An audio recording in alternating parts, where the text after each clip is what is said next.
जितेंद्र को किसने फिल्म से निकाल दिया था?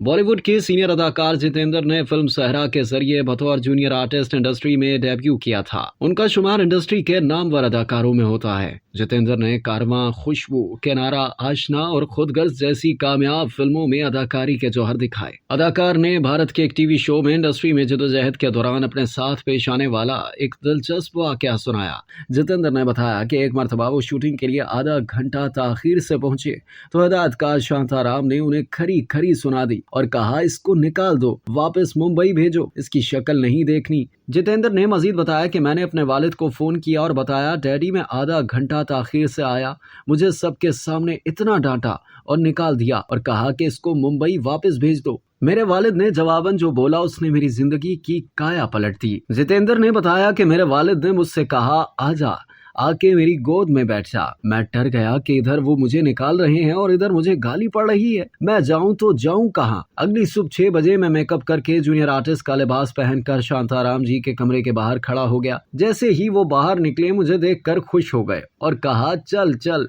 इसके बाद मैंने चमचागिरी में कोई कसर नहीं छोड़ी। जितेंद्र ने कहा कि इस कहानी से जो सबक हासिल होता है वो मैं सब नौजवानों को बताना चाहता हूँ। माँ बाप की गाली भी आपके लिए आशीर्वाद है। सबको बोलता हूँ कि माँ बाप के आशीर्वाद के बगैर कुछ नहीं हो सकता। अब तक के लिए इतना ही। मज़ीद जानने के लिए सब्सक्राइब कीजिए डेली जंग यूट्यूब चैनल और लाइक कीजिए डेली जंग फेसबुक पेज।